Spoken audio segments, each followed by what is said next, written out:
Nowadays, German tuning shops are incredibly popular. AMG, Brabus, Roof, M Division, they're all incredibly successful, but their foundations were laid nearly 50 years ago with the original crazy mad German tuning shop called Koenig.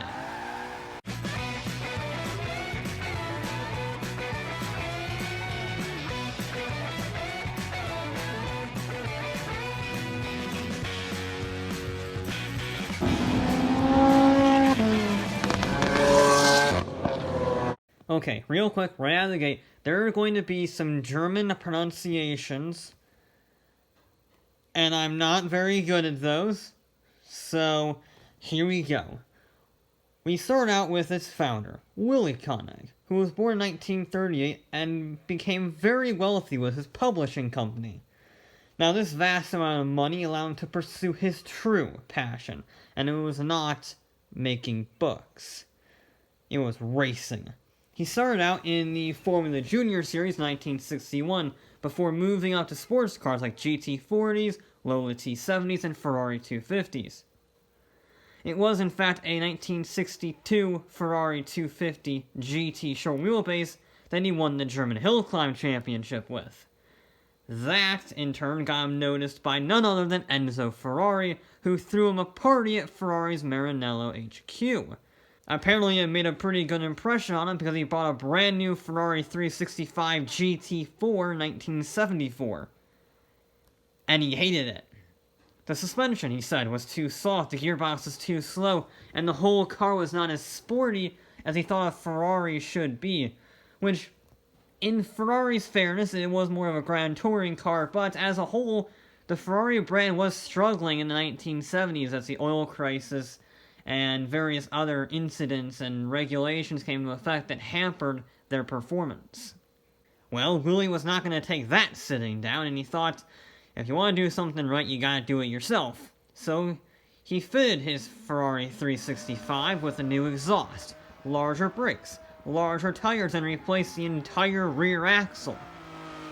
And as he showed up at Ferrari meets, he realized other Ferrari customers had the same gripes as he did, and were in awe of his custom 365, and they started requesting their cars to be improved.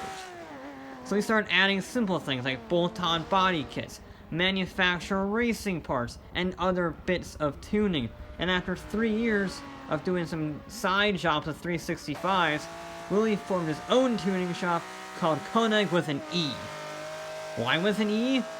Because there was, coincidentally, a Ferrari dealer in Germany with the same name as him, and he didn't want any confusion.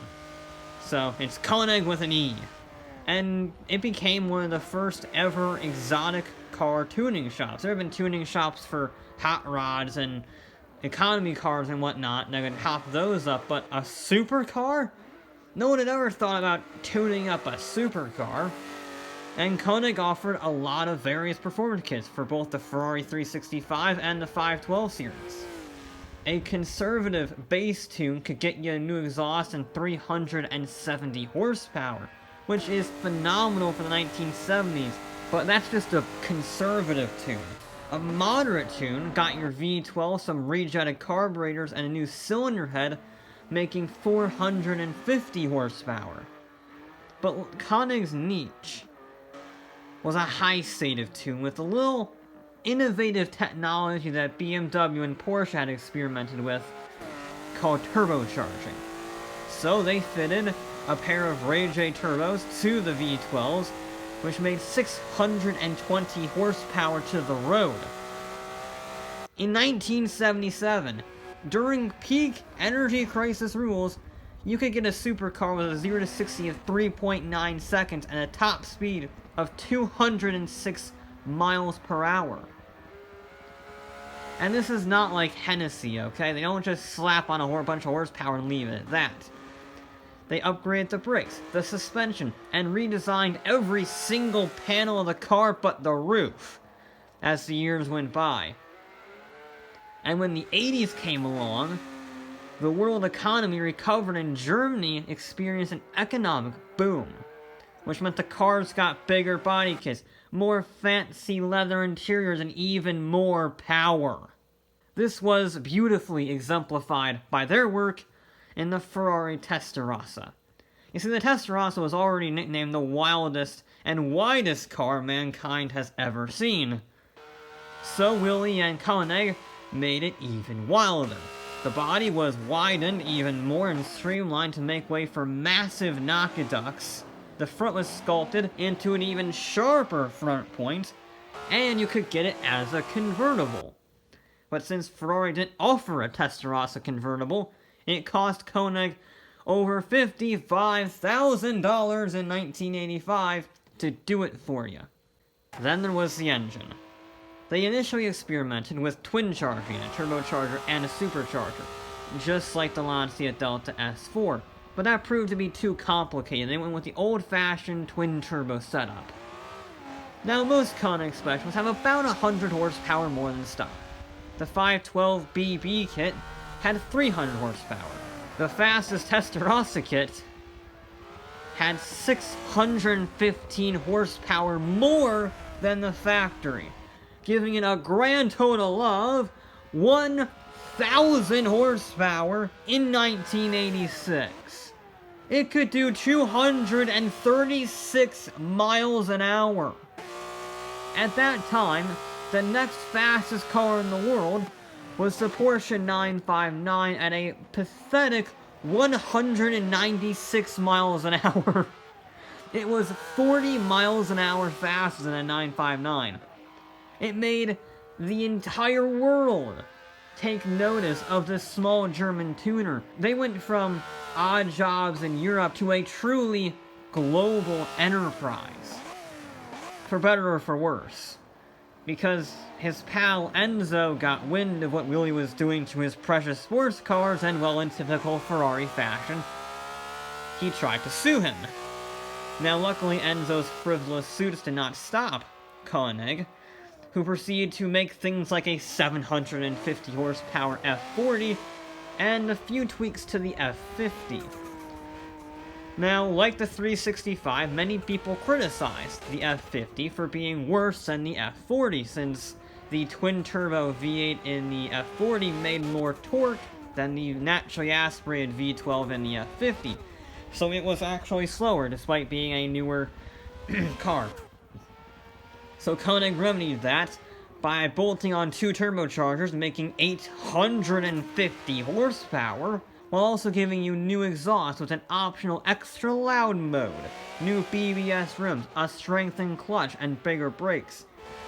Apparently, the Koenig F50 was one of the first road cars to hit 60 in under 3 seconds.